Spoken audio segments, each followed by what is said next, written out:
Estamos de volta com mais um Tecnopolítica e nesse episódio, que é gravado no final de 2022, nós resolvemos conversar sobre o que esperar de 2023 na área de tecnologia e nas redes digitais. E para conversar sobre isso, eu estou aqui com um ativista, pesquisador, pensador das tecnologias digitais, da comunicação em rede, que é o Leonardo Folletto.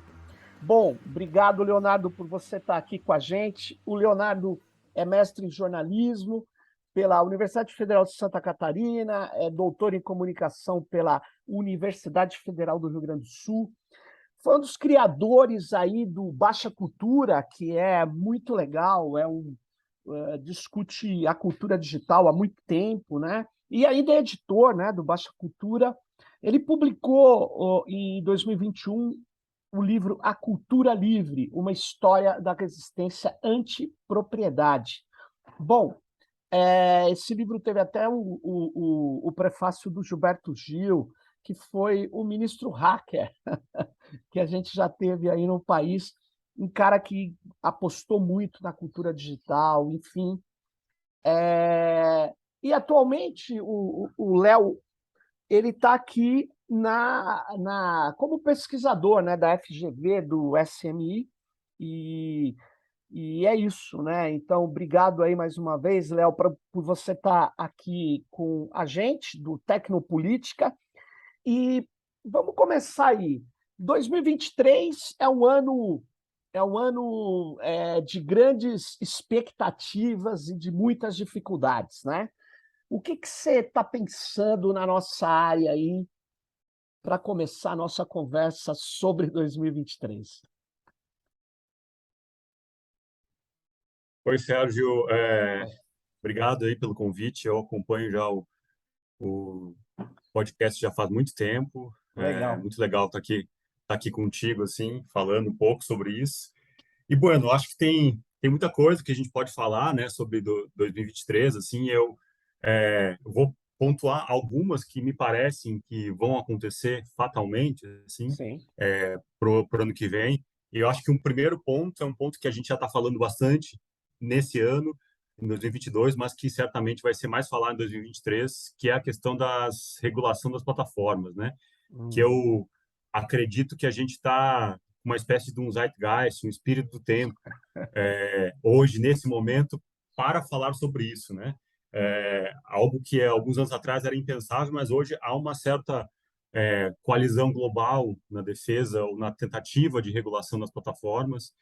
E mais do que defender direitos das plataformas, também redefinir a sua lógica, né? Buscar mais transparência para os algoritmos e tudo mais. Então, eu acho que ano que vem isso vai vir como pauta e especialmente eu acredito no Brasil com Uhum. o governo Lula, que já mencionou inclusive no seu discurso de diplomação sobre a importância de o quanto a desinformação influenciou os processos políticos e afetou a democracia no Brasil e o quanto é necessário fazer alguma coisa, regular de alguma forma as Uhum. redes, né? Então isso já está como pauta de governo aqui no Brasil, mas a gente sabe que essa discussão em torno da regulação não é uma discussão apenas nacional ou É. local, ela é global, ela precisa ser global, porque senão ela não acontece, né?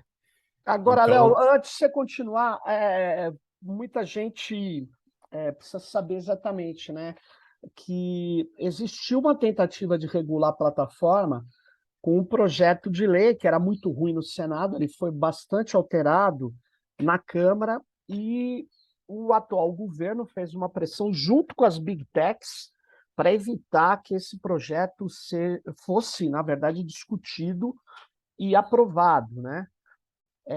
Mas, assim, uma das reações contra a regulação da plataforma foi dizer que regular é censurar. Como que você vê esse argumento? Você acha que esse argumento vai continuar forte e vai ser o principal argumento das Big Techs, cara? eu acredito que vai ser um dos principais, ainda com muita Uhum. força, né? Especialmente no ano que vem, porque acho que tem uma discussão, né? Inclusive entre nós, ativistas do conhecimento livre, alguns anos atrás, a gente que acreditava nessa tecnotopia de uma internet totalmente livre, na sim, criação de uma sociedade melhor a partir da internet, e via com muitas ressalvas qualquer tipo de controle, de cerceamento, né? A gente achava que não seria necessário regular a internet, a gente acreditava que daria-se um jeito, que a possibilidade de, enfim, de ter onde, como falar, era muito importante para contrapor as narrativas viciadas, né, das mídias tradicionais. Ainda acho que isso é importante, mas o fato é que a gente, nesse momento, é uma discussão que se faz necessário, né? Eu mesmo era uma pessoa que não acreditava que seria necessário fazer isso, e as big techs vão vir com força, porque a gente sabe que quando não regula, né? A gente conhece bem como que funciona o sim. capitalismo, as coisas acabam piorando, né? E especialmente no ano que vem, eu acho que as big techs vão vir com muita força no Congresso Nacional contra qualquer tentativa de regulação e de Sim. algum mínimo cuidado com relação ao trabalho deles, né? Então, eu acredito que isso vai vir Agora, com é, é, muita é, inte- força. é interessante você falar isso, mas você citou agora a regulação da internet, né? Eu vejo uma É, diferença em regular a plataforma e regular a internet. A internet é regulada, né? Ela é sim. regulada por vários organismos, e eu temo, em 2023, talvez eu esteja sendo um pouco pessimista. Eu concordo com tudo que você falou das plataformas, mas eu temo, viu, Léo, que por uma série de confusões propositadas, as grandes operadoras de telecom possa querer passar atribuições importantes de regulação da internet, que de certa maneira hoje está num órgão que se chama, quer dizer, não é bem um órgão, é um comitê que envolve o Estado, mas não só o Estado, que é o Comitê Gestor da Internet, querer passar para a Anatel. Eu vejo isso um Uhum, perigo, porque a Anatel, como uma agência reguladora tradicional criada no auge do neoliberalismo, como não só no Brasil, como em vários países do mundo, ela é muito refém do regulado, né? É muito refém. Isso não é um problema brasileiro.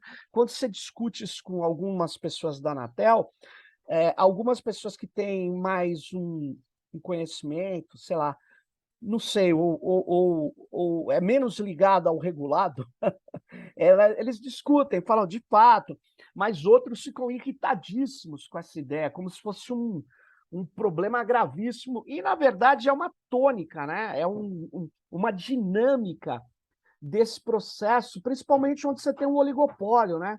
Fala a verdade, uhum. as operadoras de telecom tentaram de toda sorte evitar neutralidade na rede, que é uma coisa que a gente brigou no Marco Civil da internet, que é muito importante até hoje. Ou seja, o cara que controla o cabo não pode controlar o que passa por ele, né? Isso seria um absurdo em qualquer situação. Mas, por outro lado, passar funções da internet, que hoje estão divididas em vários comitês, vamos falar assim, instâncias, para um órgão ou para uma agência que tem poder de polícia sobre um governo, não sei. O que você acha disso? Você acha isso um perigo ou vamos pagar para ver? Eu acho um perigo, né? Eu concordo contigo também. Acho que a gente vai ter esse problema.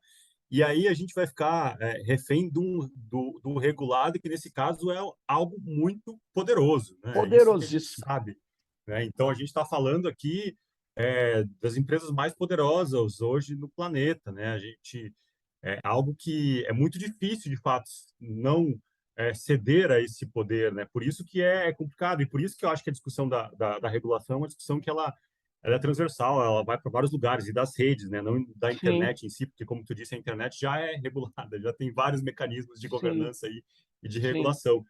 Mas a discussão das plataformas é uma discussão transversal, né? Acho que tem muita gente também se preocupando com isso e eu vejo uma diferença em relação a outros momentos, né? Que por isso que eu comentei da questão do espírito do tempo, porque já tem muita gente pensando. Eu acho que a gente que acompanha aí a discussão tecnopolítica da internet faz 10, 15, 20 Sim. anos, a gente sabe que isso não era uma pauta, Não nem era. era se comentado, né? Então hoje já se tem, e não se tem apenas na nossa bolha, né? Já se tem para além disso, né? Acho que as diversas questões que aconteceram a partir do excesso do poderio das plataformas propiciaram esse entendimento quase Claro. que, eu diria, um senso comum até, de que precisa fazer alguma coisa, né? Acho que não, É, eu acho difícil ter alguma dúvida, né?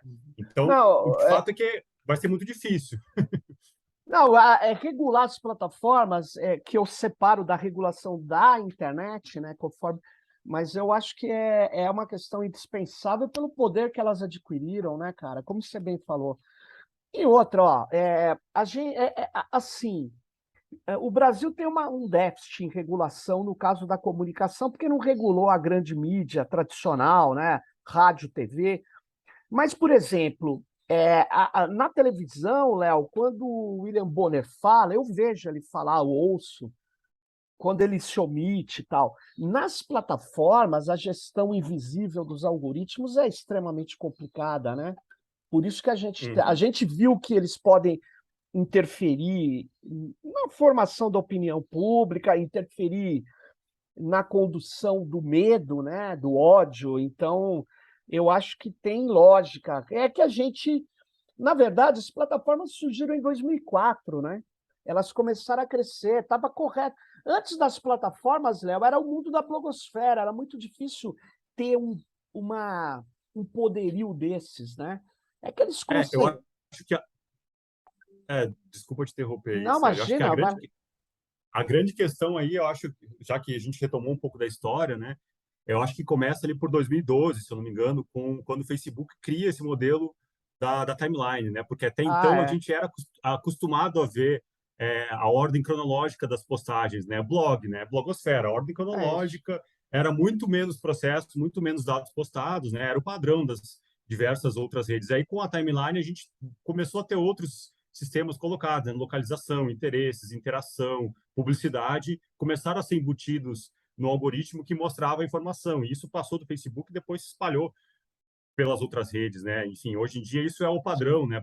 De TikTok a Twitter, a Facebook, a Instagram, todos eles não é mais a ordem cronológica reversa, né? Do post mais novo. A gente até pode Não. tentar colocar isso por lá de alguma forma, mas é cada vez mais difícil. E isso eu acho que hoje a gente tem clareza de quanto isso mudou e de quanto isso foi perverso e quanto É. ocultou certas práticas, porque é de uma forma, não é transparente, né? A gente não sabe direito, por mais que a gente presuma que ao comentar, curtir um post, isso significa que ele vai começar a aparecer mais, mas a gente não tem exatamente uma auditoria, exatamente saber o que Não de tem. fato colocado ali, né? E isso é o que é a grande transformação de 2012 para cá, né? Então, eu acho que a gente tem 10 anos aí desse processo e hoje eu acredito que tem uma certa maturidade para entender, porra, isso foi muito legal para muitas coisas, mas também teve muitos problemas, assim, especialmente Legal no âmbito político. você ter colocado isso aí. Eu não tinha ainda ouvido, o Léo, dessa questão da timeline, porque eu vou até te falar, eu acho que tem uma transformação anterior também, que essa que você está falando, ela ocorre sobre a anterior, que foi mudar o modelo de, vamos dizer assim, de organização do que as pessoas veem, né, com base em alguns elementos que já eram coletados dos dados pessoais. Eu acho que um pouco antes de 2012, Uhum, eu diria assim, quando o Google mesmo troca o substitui o PageRank pela personalização, né? Que é total, né? Então, cada um de nós recebe um tipo de informação, porque eles já tinham coletado muitos dados pessoais, e isso, de fato, permitiu, inclusive, que o Facebook fizesse essa mudança que você falou depois, que, de fato, foi uma sim. mudança brutal aí no caso de redes sociais, né? E foi quando eles chegaram no Brasil, né, com força. Eles já estavam aqui, mas quem era forte? Eu acho que era o Orkut, que desaparece, né? E aí eles dominam a rede social e tal. Mas é interessante. Mas, Léo, para a gente não ficar só na regulação, que é um Uhum. tema que a gente pode explorar, a gente certamente vai ter que explorar no ano que vem, em diversos aspectos, né? O que mais que você acha que é o que a gente espera, uma tendência de 2023, além desses combates em torno da regulação das plataformas? Assim, eu vou Quando tu me convidou para participar, eu pensei, vou listar alguns pontos aqui, alguns que eu acredito que inevitavelmente vão acontecer, outros são um pouco que Sim. vão aparecer e também são um pouco de torcidas, né? Esse segundo ponto aqui que eu vou Claro. falar é um pouco de uma torcida que esse ponto apareça, que é a discussão sobre o cooperativismo de plataforma, né? Que é a Ah, discussão sobre a propriedade das plataformas, basicamente, né? Como que a gente vai falar e é uma forma de uma alternativa, né? Se a gente está falando de grandes plataformas, de monopólio, de oligopólio, né? De controle dos dados, a gente pensa, o que a gente vai fazer para isso, né? Como é que a gente pode trabalhar com isso? E aí, uma das alternativas que vem surgindo, né? Enfim, com força ou com alguma força, é a ideia do cooperativismo de plataforma, né? Particularmente desde da circulação do livro, né? Que tem esse mesmo nome, foi editado pela Elefante, com apoio da Fundação Rosa Luxemburgo. E, recentemente, né, eu participei de um documento também com muitos pesquisadores e gente dessa área, que fez sugestões a partir de uma preocupação sobre como é que as grandes plataformas têm se colocado como intermediárias de uma outra questão que é do trabalho digital, né, sim, gerenciando e extraindo valor dessas atividades. Então, a gente produziu um documento, assim, né, tentando trabalhar com a ideia de como que a gente pode se apropriar dessas estruturas de intermediação pelos trabalhadores organizados, sabendo que isso é muito difícil e de que sim, todas essas alternativas são pequenas, mas acho que a gente está um momento no Brasil de 2023 de poder falar nisso com mais clareza, inclusive de pensar em políticas públicas para isso. Já há uma mínima sinalização do governo que vai entrar, do governo Lula, de pelo menos olhar para isso com atenção, de pensar em formas, né? E nesse documento, por exemplo, a gente falou de algumas linhas para políticas públicas relacionadas a isso, né? Por exemplo, desde colocar o Estado como catalisador de relações de trabalho mais dignas e inclusivas a partir sim, do cooperativismo de plataforma e aí juntando com o marco da economia solidária, né? Fomentando iniciativas de baixo para cima. E aí a gente tem toda uma trajetória no Brasil muito potente de economia solidária e sim. que a gente que acompanha o software livre sabe o quanto em alguns momentos houve um diálogo e em muitos momentos não houve, né?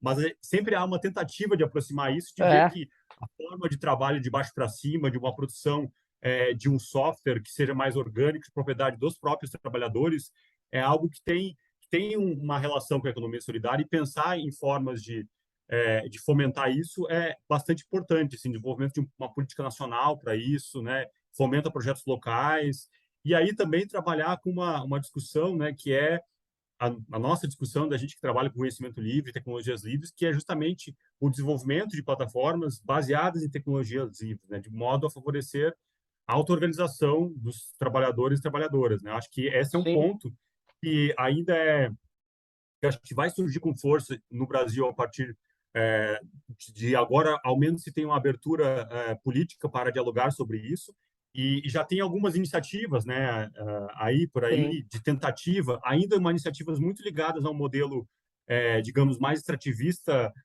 startupeiro, né, de baseado muito na comercialização, que não pensa tanto nas tecnologias livres, mas eu acredito que já há também, né, eu participei recentemente de um encontro internacional do cooperativo plataforma no Rio de Janeiro, e a discussão sobre tecnologias livres foi um dos pontos centrais. Assim, acho que tinha muita gente ali, a galera do núcleo de tecnologia do MTST, por exemplo, Sim, o pessoal do Kataki, vários movimentos que trabalham, que pensam a tecnologia não apenas como um detalhe, né? Podemos fazer uma plataforma, qualquer plataforma, não. A gente precisa ter uma plataforma que seja minimamente de posse das pessoas que estão criando, claro. né?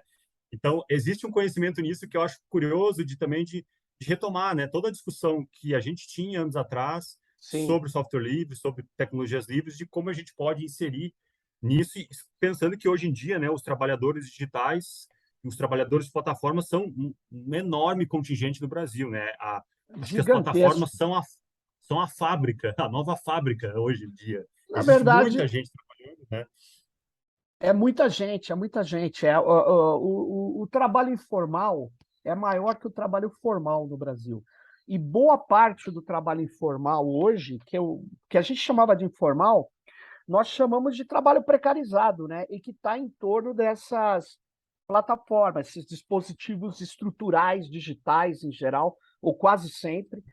Agora, eu, eu pensei muito sobre isso durante um tempo e vi que o nosso problema, como você relata agora é muito menos tecnológico do que de ter políticas Sim, estruturadas, porque para enfrentar essas plataformas organizadas, que tem muito capital, a gente vai precisar de apoio de política pública também, e muitas vezes de investimento, né? Mas veja, a gente tem o BNDES que financia grandes corporações, nós temos até verbas que financiam multinacionais, que não precisam de financiamento. Agora, o BNDES não consegue pôr dinheiro numa cooperativa de plataforma. Olha que loucura. Então, toda a estrutura que a gente tem é, já é para o capital, mas acaba reproduzindo ainda mais o que tem de pior no capital, aquele que precariza as relações de trabalho. Então, por isso que eu falei, eu escrevi um texto, enviei lá para um pessoal na transição, falando do papel dos Correios. Os Correios podiam ajudar a estabilizar, é verdade, os Correios podiam ajudar a estabilizar inúmeras plataformas, cara, que surgissem. E ao mesmo tempo, ampliaria a sua capacidade de enfrentamento de outras empresas e tal. Mas tudo isso como você qualificou aqui, eu insiro no tema. O tema é importante por causa do trabalho precário de plataforma, vai continuar, mas a resposta que você está propondo, essa pequena política pública, que não é pequena, mas essa ideia, ela é mais de uma torcida mesmo. Porque é, há que ser um pouco otimista também, né? Eu acredito que, pelo menos, a pauta está aí, eu acho que tem mais atores apropriados dela, né? E eu concordo é, contigo plenamente que, de modo geral, não apenas essa, mas tudo é muito menos tecnológico do que se imagina, é muito mais é, organização das pessoas que de logística, chegar com uma, organização. do que uma tecnologia que vai resolver. Eu acho que o ponto dos Correios é interessante, e eu acho que depois escreve um texto aí para publicizar essa ideia, essa aproximação com os Vou, Correios, porque eu têm uma vou. logística super interessante, assim. O Correio é o seguinte, eu até falei para os caras, mas eles fazem de conta que não houve também, porque eles acham que talvez alguns queiram privatizar, outros queiram. Eu acho um absurdo privatizar os Correios, porque além de ele dar lucro, ele é uma empresa nacional brasileira, de capital nacional, efetivamente, porque é do Estado, que tem condição de ser uma mega empresa de justiça digital também. Em vez de fazer uma hiperexploração, ela ser de logística e, ao mesmo tempo, você imagine, Léo, uma cooperativa, sei lá, no sul de Minas, que seja organizada efetivamente pelos trabalhadores, pode ter até um apoio técnico, porque não é fácil organizar as coisas, sabe bem disso. Sim, Um apoio técnico das universidades, assim, ou de ativistas. Aí sabe o que acontece? Estabiliza uma cooperativa ali, onde os caras não mandam dinheiro para fora, onde eles não ficam com uma migalha do que eles trabalham, onde eles podem ter, inclusive, fim de semana garantido pelo contrato com o Correio. Ele pode fazer um esquema de direitos e, ao mesmo tempo, ser viável economicamente, distribuir coisas não só de cartas e pacotes, mas fazer transações que o Correio pode dar um mercado primário para eles conseguirem se sustentar. A gente pode conversar sobre isso no ano que vem, seguindo essa esperança que você traz. Eu também tenho a esperança, mas eu sei que é muito difícil, porque muita gente tem dificuldade de ver a criatividade, né? Assim como um elemento que a gente tem que colocar no centro da nossa operação, né? De fato, tem riscos, tem problemas, pode ter erros, pode ter fracassos, mas é gozado que os caras estão na lógica lá, essa direita que está incrustada no governo. Eu vivi muito isso quando tive lá no governo. Muita gente tem uma pegada de querer resolver os problemas e outros querem um contrato para se livrar do Tribunal de Contas. Eles falam assim: eu quero usar o que alguém já fez e que se dane, porque eu estou aqui para ganhar o meu e me aposentar. Pô, essa mentalidade que é reforçada pelas Big Techs. Por quê? Porque aí a Big Tech chega para ele com um contrato, Léo, e fala: olha aqui, ó, eu tenho esse contrato, você pode usar e você vai ficar tranquilo, porque você não vai correr nenhum risco, não vai fazer uma coisa que ninguém fez e tal. Essa ideia eu chamo de ideia de jirico.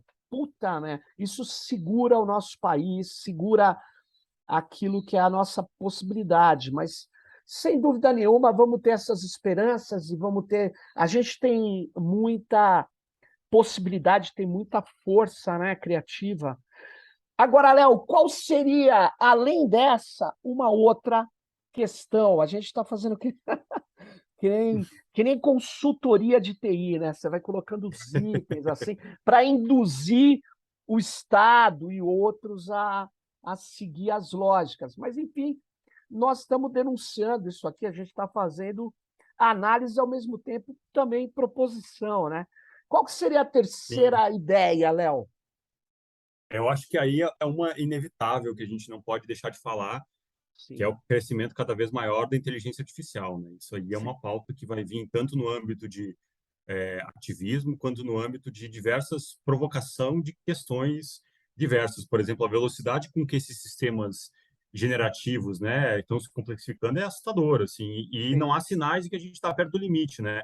Esses sistemas, por exemplo, de gerar textos e imagens críveis de maneira automatizada já cada vez é mais potente, né? Isso é algo que já está aí, né? Essas plataformas aí que apareceram, o Lensa, né, que virou uma febre nos final desse ano aqui, de geração de imagens, pessoas colocando uma série de imagens, selfies de si mesmo, e uma inteligência artificial gerando um aplicativo que tu paga para isso, e que deve ter ganhado muito dinheiro nesses últimos meses, para gerar imagens diferentes a partir das imagens que tu trabalha, né? Isso também tem para texto. Tem uma tecnologia chamada GP3, né? Inclusive essa É as duas OpenAI.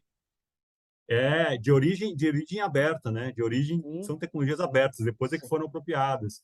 E então texto e imagem estão aí. Cada vez mais vai vir voz, vídeo, modelo 3D, né? Acho que já tem alguns resultados disso, né? Acho que já tem é, provas de que isso vai vir logo, assim. Então, o custo nesse caso é muito maior, né? De vir outras de vídeo, de modelo 3D, por exemplo, porque tanto de processamento quanto de coleta e organização da informação, né? Porque a dificuldade aí, o custo maior é treinar o modelo. Para a gente treinar o Lensa com 20 fotos, selfies nossas, ele fazer selfies automatizadas nossas é fácil. Agora, treinar a produção de vídeos é muito mais complexa, mas isso já está acontecendo, isso já está mas acontecendo em escala ainda mais experimental, né? E aí acho que tem uma série de debates que a gente vai ter, que a gente já está começando a ter, ou já tem algum tempo, né, sobre isso, que é desde a questão de privacidade, que é o mais claro, né, quando a gente vê, por exemplo, a atuação do Lensa, né, para quem a gente está dando essas fotos, o que vai ser feito com essas fotos, como que a gente vai saber se essas fotos não vão ser compartilhadas com um banco de dados X que vai comercializar essas imagens. Um primeiro ponto, a questão da propriedade intelectual, né? Sobre isso, dos direitos autorais, aí puxando um pouco para a discussão da cultura livre, que eu trabalho mais faz anos, assim, né? sim. Como é que a gente vai discutir quem é a propriedade, né? De quem é a propriedade de um desenho gerado por uma inteligência artificial, de quem a treinou, se vai ter plágio, né? Como é que a gente vai lidar com obra de arte feitas inteiramente em inteligência artificial ganhando concursos artísticos, como aconteceu esse ano, né? De um cara que um designer que recorreu ao Midjourney, que é um programa que usa isso, algoritmos treinados com fotos da Sim. web para gerar novas imagens. Ele desenvolveu uma imagem que participou de um concurso artístico e ganhou, né? E muita gente ficou, nossa, como assim? Como assim uma imagem automatizada ganhou, né? E gerou muitas questões sobre plágio, quem é que fez isso, né? Acho que essa discussão, Uhum. inclusive da propriedade intelectual, vai, vai vir muito Ela, forte, sem né? dúvida. Nesse momento. Agora, tem uma questão que eu acrescento sobre a inteligência artificial, que tem muito a ver com o nosso país aqui, que se nós formos avançar na compreensão de o que está sendo realizado hoje como inteligência artificial, eu ainda acho Na verdade, eu cada vez mais acho que ela está em torno de dados. Ela depende muito de dados. Os modelos, as abordagens que nós utilizamos de inteligência artificial, elas não são baseadas em racionalidades, em lógica, é baseada em extração de padrões de alguma forma e classificação. Nesse sentido, é que eu acho que a gente precisa discutir.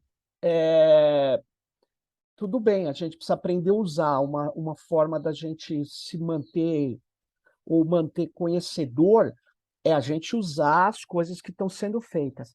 Mas, cara, nós precisamos treinar os nossos algoritmos. E isso não é simples, porque você imagine a base computacional que tem a OpenAI, é gigantesca. Nós não temos coisa similar aqui. E a gente precisa construir essas infraestruturas.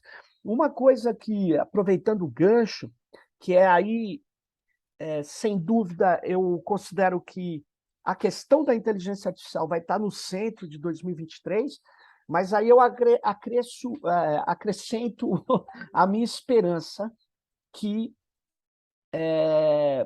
esse governo que entra, o MEC, com alguns outros órgãos, com empresas estatais, com as universidades, construam uma infraestrutura para a gente armazenar dados aqui no Brasil e que a gente possa treinar os nossos algoritmos com muitos dados aqui no Brasil.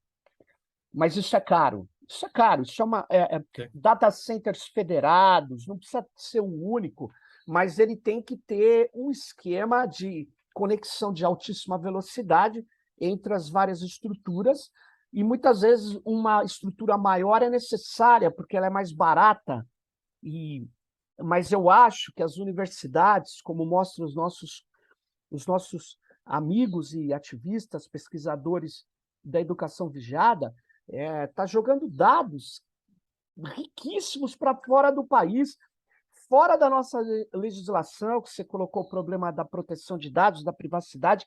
Mais do que isso, deixa de treinar algoritmos aqui, sendo que a gente pode ter um primado ético super rigoroso para quem for treinar, e está sob a lei de proteção de dados brasileira, porque está no nosso território. Agora, eu acredito que é óbvio que vai ter enfrentamento, é óbvio que as big techs não querem que a gente tenha um data center que esteja disponível para as universidades, que colete dados, que o próprio Tribunal de Contas, Léo, que tem dados para caramba, coloque dados à disposição da gente treinar, ou que outras empresas, arranjos específicos, cooperativas tecnológicas, possam treinar os seus modelos ali. Então, eu acho que essa questão da inteligência artificial, a gente devia tentar, mais uma esperança, né? Ir além da questão de usuário, que nem tenho amigos que falam, vamos usar ali a solução da IBM. Beleza, você está treinando o algoritmo dos caras, né? Não sou contra usar, não, Sim. mas eu acho que a gente precisa ter a nossa infraestrutura e ter forte o debate, que não é simples, mas que a inteligência artificial deixa claro que a cultura é livre, que o conhecimento é livre. Porque para produzir esse exemplo que você falou, o cara deve ter usado 20 mil imagens, e que aí ele vem falar que é dele e tal. Não sei, cara. Eu acho que fica evidente que o conhecimento é colaborativo, e que a gente acresce o conhecimento. É óbvio, né? Aqui é a nossa conversa. Ela é uma conversa que não ocorreu, ela é nova. Mas, pô, nós estamos buscando coisas aqui que, porra, um monte de gente falou, né?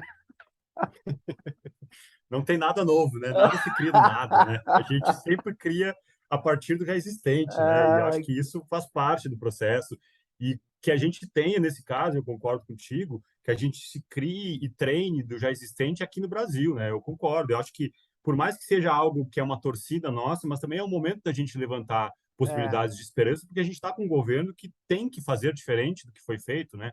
Acho Sim. que a gente precisa trabalhar com isso. Nesse ponto, acho que tem a Carta de Soberania Digital. de emergência para a soberania digital também fala nisso, né? Fala Sim. da criar uma estrutura federada, né? Acho que nesse momento a gente precisa trabalhar com isso, né? A gente tem, eu diria que a gente tem recursos humanos nas universidades, a gente tem muita Ah, gente tem. muito boa trabalhando com isso nas universidades, falta investimento. E se tiver uma decisão estratégica de que a gente precisa trabalhar com inteligência artificial aqui, a gente precisa recursos para isso, pode, se pelo menos, diminuir o gap que é para o norte global, né? Porque a gente não vai Sim. poder competir em 4 anos, precisa de Não. muito tempo, mas pelo menos diminuir, né? Eu acho que criar uma infraestrutura nacional potente para trabalhar isso, eu acho que é uma das Interessante. fundamental, assim, né? Para que a gente possa minimamente não jogar dados para lá, né? Acho que a questão da universidade já foi muito comentada, inclusive aqui no podcast, né? O quanto isso acontece já há muito tempo, e quanto a maior universidade do Brasil trabalha diretamente com o Google, né? Todo o conhecimento produzido nos e-mails e nos drives, em toda a base de dados vai para lá, né? É absurdo isso. A gente fala de uma forma que já ficou até normal a gente criticar isso, mas continua acontecendo, né? Então, de Continua. fato, eu acho que é uma pontuação importante, assim, que E além da gente regular essas possíveis consequências de privacidade e direito autoral, é também trazer esse processo para a gente trabalhar aqui mesmo, aqui no Brasil, e aí a gente colocar valores e questões que a gente quer no país, né, que são ah, mais ligados a uma igualdade, a uma transparência, do que os de fora, né, propriedades privadas de outras tem. empresas dos Estados E, Unidos, né? e tem um negócio que está vinculado a essa, talvez, é, não solução do problema da infraestrutura para a inteligência artificial, é, é o ideário neoliberal, é o ideário. Eu tenho lido aqui, todo ano eu tenho. Bom, enfim, eu tenho que ler, né? O que as consultorias falam. E como a gente está numa crise global mundial, né? O ano que vem não é um ano fácil do ponto de vista econômico mundial, né? Alguns, alguns preveem uma estagflação, uma inflação com estagnação econômica, e aí que o neoliberalismo vai mais fundo. Eles falam: olha, tem que gastar o mínimo necessário, não perca nada, só economize, só corte gastos. E aí chega um governo novo com um país pós-Bolsonaro, completamente, a gente sabe, totalmente destruído, né? O cara embaralhou, destruiu políticas públicas, tirou dinheiro de órgãos, chegou a cortar 80%, Léo, do Ministério da Ciência e Tecnologia. É mais ou menos como o mês que vem, o cara fala: ó, você vai ganhar 20% do que você ganha, ou seja, eu tenho que pedir demissão, mudar de emprego, porque não é impossível ganhar. Só que virou uma acomodação, né? Então, a crise econômica é pesada, aí vem a Big Tech e fala: olha, o meu esquema de treinamento de algoritmo, você não precisa nem ter um técnico, você precisa ter alguns caras de ciência de dados que vão saber mexer o nosso a inserção e análise de dados, mas você não precisa se preocupar com nada, porque é muito mais barato aqui. E você quer saber? Deve ser mesmo. Deve ser muito mais barato.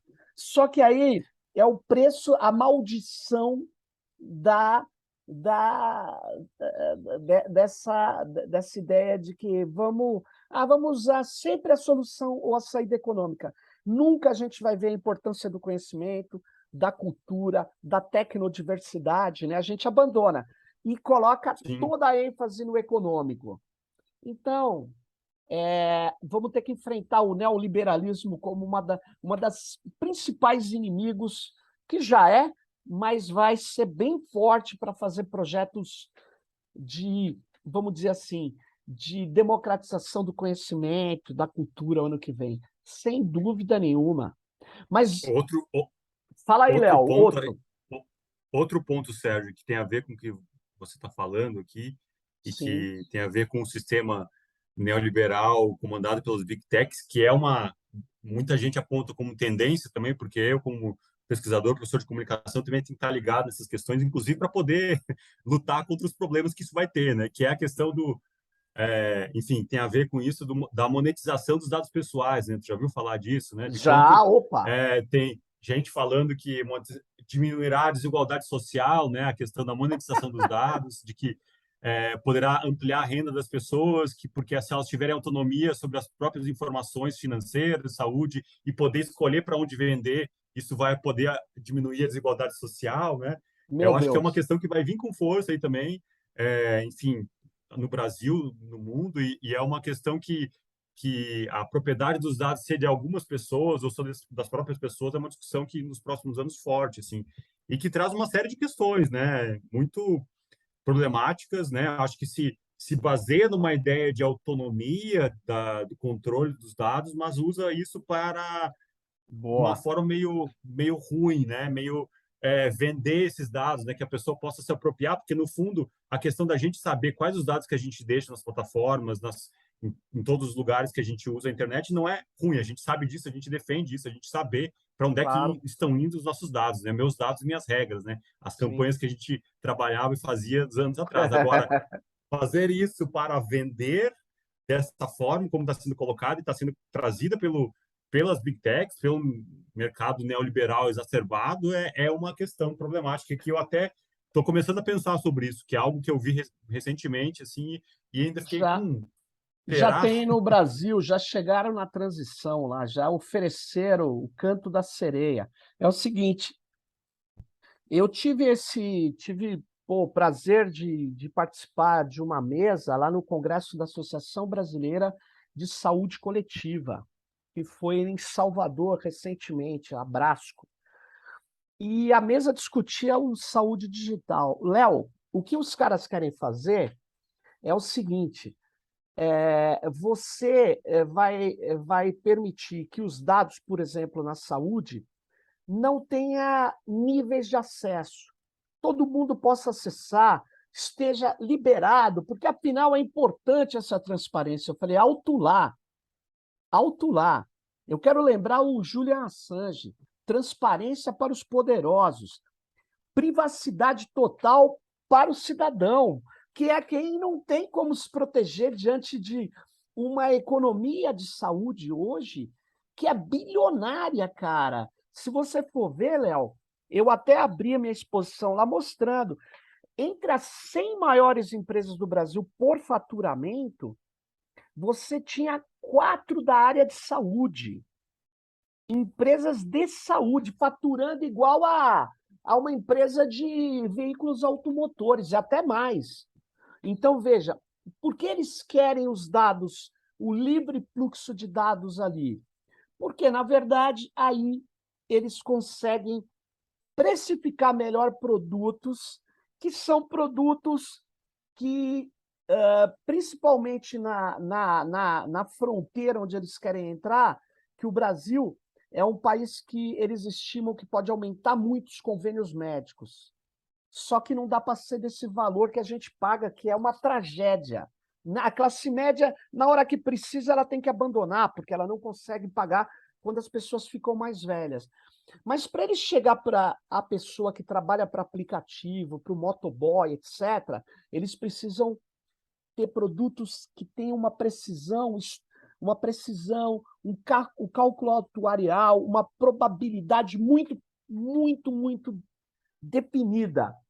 E aí eles vão pegar esses caras, eles precisam de dados pessoais, eles precisam vasculhar a vida do cara, principalmente para pegar aquele que não precisa de saúde, de ser atendido. E na hora que ele precisar, você vai ver que o plano não atende, ele vai cair no SUS. Então, nós, sim, eu acrescentaria, como subitem desse debate que você está falando, no caso do Brasil, a primeira porta de entrada chama saúde digital. É por onde vem a ampliação do setor privado dentro do SUS e, por conseguinte, destruição do SUS. É curioso, eu já falei aqui, mas eu vou aproveitar para, já que a gente está falando de 2023, é o seguinte: leiam, quem estiver nos ouvindo, a estratégia de saúde digital, que chama e-digital, né? E-digital, que é, na verdade, e-saúde, né? E-saúde. O que acontece?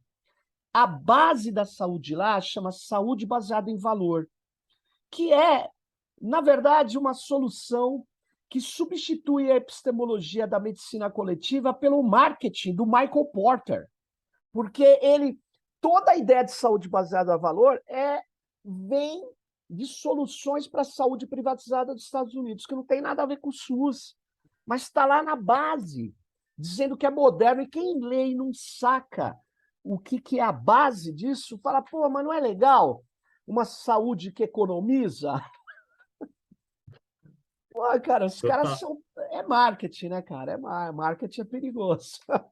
É aquilo que a gente comenta, né, sobre o tecnosolucionismo, né, de modo É, geral. É muito mais fácil vender um aplicativo, um sistema que resolve todos os problemas de uma forma mágica e, de fato, não trabalhar por exemplo, nesse caso, de reforçar o SUS, de reinvestir mais em questões de organização que não são necessariamente ligadas à tecnologia, como a gente comentou, né? É muito mais fácil chegar com um aplicativo, chegar com um modelo é, marqueteiro de saúde pelo valor, do que, de fato, fazer uma mudança, uma reestruturação organizacional do processo baseado nas pessoas, né? Então, claro. isso vai vir muito, com muita força e muita gente, né? Eu digo até nós mesmos, assim, em alguns momentos a gente acha, não, mas de fato vai resolver, a gente precisa de um aplicativo, é só um aplicativo que vai resolver tudo, é só mais tecnologia, né? Em vez da gente questionar por quê e para onde vai, para quem é que está propondo essa tecnologia, a gente simplesmente acaba É. aceitando, né? Porque é mais fácil, é cômodo. E isso permeia todo o nosso debate aqui das questões que a gente está levantando para 2023, né? O quanto a tecnologia vem e, de algum modo, cria uma solução mágica, ou pretende criar uma solução mágica, que não diz de onde vem, não diz quem está por trás, mas simplesmente vai resolver os Exato. problemas. E aí o gestor, né, seja de qualquer lugar do Brasil, de Sim, qualquer lugar do mundo, que às vezes está ali e quer resolver os problemas de um modo mais fácil, não do modo melhor, ele simplesmente aceita e beleza, tá vamos aí. lá. E aí pronto, começam os Ô, problemas. Léo, deixa eu te colocar uma. É que você está falando as coisas, né, muito legais dessas tendências, né? Mas eu queria te perguntar uma coisa aqui. Você acha que nós vamos ter novidade isso que eu chamo na tensão que existiu nos últimos 2 anos em torno de semicondutores? Isso faz parte do teu radar, essa luta aí, que está muito em função dos conflitos ali entre China e Taiwan. Nem tudo se explica por isso, é óbvio, mas o Biden querendo botar US$ 2 trilhões em 5 anos para incorporar indústrias que estão na Ásia de semicondutores, uma certa dificuldade da China obter tecnologias de última geração, porque estão sob o controle norte-americano. Essa guerra dos semicondutores, você acha que pode aumentar ou pode ter consequências ruins em 2023? Isso está no radar aí ou não? Eu confesso que não está tanto no radar. Eu ouvi falar, eu não me aprofundei disso, mas eu acho pelo que o pouco que eu tenho lido, certamente vai estar, porque a gente esquece também, às vezes, quando a Sim. gente fala de tecnologia, que é da parte física da coisa, né? Para É. produzir computador, para produzir tecnologia, a gente tem mineração, a gente tem a parte física do processo. E quando a gente pensa nisso, a gente vê que isso é a base de tudo e que isso gera um mercado bilionário e gera poder, gera disputas, né? Então, acho que a disputa Estados Unidos-China aí vai aparecer com alguma força nessa discussão. O quanto, de fato, vai interferir, o quanto o Brasil vai ter alguma possibilidade de interferência nisso é uma questão, né? Eu Ah, o não sei Brasil, dizer nisso também. o Brasil, Léo, ele precisa retomar a Ceitec lá no Sul, que vou chamar fábrica de chip de, sei lá, sexta geração, mas é importante a gente ter gente que saiba fazer isso. Por mais que a Uhum. gente não esteja na ponta, a gente precisa, porque não sabemos o que vai acontecer, né? É como o pessoal que pesquisa empacotar IP, né? Empacotar bits em ondas curtas. Eu sempre falo isso. A gente está aqui em sexta geração, mas dane-se, isso não é qualquer um. Isso você precisa aprender, você precisa desenvolver. Mas é que os Estados Unidos têm um problema, né? Se ele fecha as torneiras do semicondutor para a China é o maior importador de semicondutor. É o maior produto de importação da China, não é alimento, é semicondutor. Por quê? Porque ela precisa embarcar nos seus eletroeletrônicos e vender para o mundo. E como ela vende para o mundo, os Estados Unidos têm limite em fechar a porta. Então ele fecha a porta só das coisas de alta, vamos chamar assim, das últimas gerações, que é onde tem o uso militar, né? Que a coisa está meio tensa, enfim. Mas beleza, isso pode ser uma tensão ano que vem, continuar essa tensão. E você tem um outro elemento que faz, que chama, que a gente deva se atentar? Olha, dos pontos que eu listei aqui, eu acho que a gente já falou de várias discussões aí Sim, tecnopolíticas, né? Eu acho que sim. a questão dos semicondutores, ela está muito ligada, por exemplo, à questão do 5G, que a gente nem vai poder abordar Não muito vai. aqui, mas ela tá tudo a ver a discussão, né? Sim, Cada vez mais vai exacerbar toda essa discussão que a gente está falando, né? Desse capitalismo de dados, mas também tem a relação muito forte com a estrutura física, né? sim. Com a questão dos semicondutores, dos chips, vai necessitar isso, quanto vai trabalhar com isso. Então, é uma questão, um ponto que a gente vai ficar no radar, e aí, desde Congresso até nós, pesquisadores, professores. Claro. Aí tem umas outras duas discussões aí que eu acho que são mais pontuais diante da magnitude dessas discussões macropolíticas que a gente está falando, de Sim, semicondutores e de modelos de regulação de plataformas. Tem duas questões micro que eu acho que são importantes, assim, e que, particularmente na minha área, são fundamentais, que primeiro é a continuidade da discussão em torno dos copyright trolls, né? Que é uma discussão que era a discussão principal da é, internet dos anos 2000, sobre a criminalização do download, da pirataria, né?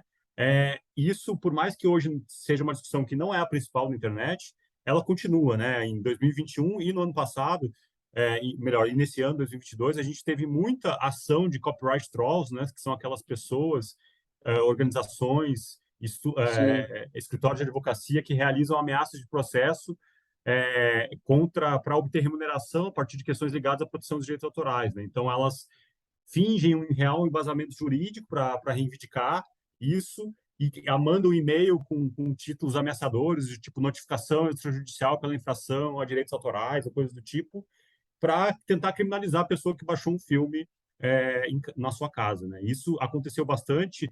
Houve uma iniciativa de algumas organizações, o Creative Commons, no qual eu faço parte aqui no Brasil, aí o IDEC, a própria Coalizão de Direitos na Rede, o Partido Pirata no Brasil, de tentar organizar respostas a isso, de determinar comportamentos para que isso não ameace a liberdade das pessoas, né? Então, essa é uma discussão que ela continua, por mais paradoxal que perfeito. seja a gente falar disso, né? Ainda há esse entendimento, né, da equiparação do arquivo digital ao arquivo físico, né, da criminalização do download.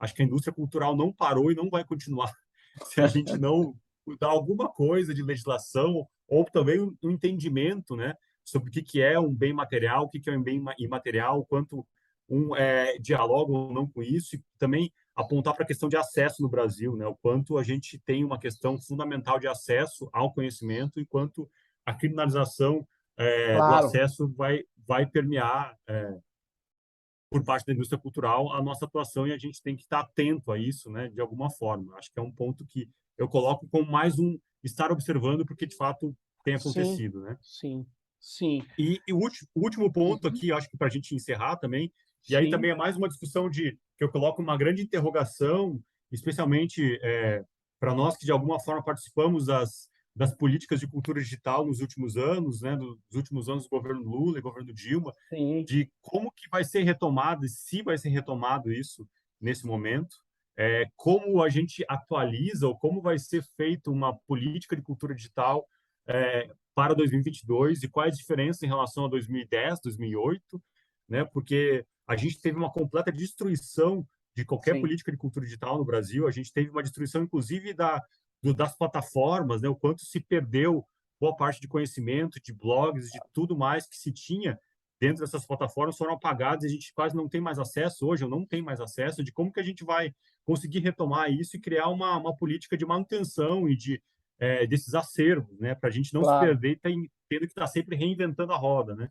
Como é que a gente vai trabalhar nesse processo de cuidado desses acervos e de retomada de uma política de cultura digital para 2023, né? Acho que é uma dúvida que eu tenho, uma discussão também que é alimentada por esse novo governo, né, de quanto isso vai ser pauta ou não dele. A questão da cultura digital, Léo, ela se a gente está falando num mundo em transformação desse, se a gente está falando na relevância das redes digitais para tudo, basicamente, a cultura digital é vital. É, a gente vai ter que discutir mesmo é, o que a gente vai propor, né? E o que as pessoas estão propondo, né? Isso é legal. O que está existindo, que tem que ser incorporado, né? É porque a vida fora das big techs, né? Essa que é a questão, né? Não dá para ficar só. Os YouTubers, influencers, que são extremamente importantes, mas vem cá. E como que nós vamos fazer a nossa cultura, a nossa cosmovisão, chegar junto nas redes digitais e arejar tudo isso, né? E, por fim, Léo, eu acho que tem uma questão que eu não sei exatamente como, vai se dar, mas as tecnologias digitais elas estão um pouco ainda distantes do, da defesa ambiental, da sustentabilidade socioambiental. Socioambiental. Eu quero reforçar o Uhum. sócio para falar das comunidades originárias, que são fundamentais para os ecossistemas que estão sendo devastados pelo agronegócio, pelos picaretas de sempre. Agora, enquanto as big techs já estão incorporando tecnologias digitais, já a Syngenta virou uma plataforma digital, de empresa de veneno para plataforma digital. Nós não conseguimos estruturar uma ação mais contundente do digital em função da defesa ambiental. Mas isso é uma Sim. tarefa imprescindível para 2023. Sei lá, eu É, acho, pelo menos. eu acredito também, é um outro ponto importante que tu trouxe, porque a gente realmente é uma discussão fundamental e a gente acaba que, para além de uma discussão de emissão de carbono e tudo Ah, mais, é uma discussão que isso já está, né, já está rolando muito forte, mas é a discussão de fato e aí entra uma discussão de extrativista também, né, sim, de onde que é retirado a maior parte do material, dos minérios para a produção dos chips que a gente está comentando, né, de onde que acontece isso, como que a gente pode trabalhar com tecnologias que sejam mais sustentáveis, não no sentido neoliberal da coisa, mas no sentido que seja realmente sustentável para as comunidades, né? Comunidades para legal. e a gente com uma discussão de tendo a Amazônia como talvez um dos pontos centrais do governo, se está prevendo para isso para 2023, como é que a gente pode relacionar a tecnologia, né, e a questão da extração do meio ambiente com a discussão tecnológica, né, o quanto não apenas para a questão do extrativismo em si, mas como pensar tecnologias e Claro, formas de lidar com o meio ambiente que também sejam de formas sustentáveis, né? Não trazer uma tecnologia importada que vai causar um grande dano claro, simplesmente para resolver um outro problema, né? Que é o que normalmente tem acontecido. Como é que a gente vai exato. pensar nisso, né? Pô, Acho que é um bom legal. ponto. Ô, legal, Léo. A gente falou mais de 50 minutos, a gente tem esse padrão de 50 minutos, mas nós conversamos aqui pontos extremamente importantes, tendências que vão ficar gravadas aqui nesse final de 2022, mas certamente boa parte ou tudo que a gente falou aqui vai estar rolando em 2023. Então, pô, eu agradeço muito a sua participação, Léo. Valeu mesmo. E eu espero que em 2023 a gente consiga estar bem ágil para poder brigar pelas questões que a gente acha que garantem uma tecnopolítica democratizante, diversidade cultura, criatividade, conhecimento livre. É isso, né? Então, que fique aí um bom ano para todas e todos que estão nos ouvindo. E a gente vai voltar no final de janeiro com outro Tecnopolítica. E você tem a palavra final, Léo. Diga aí.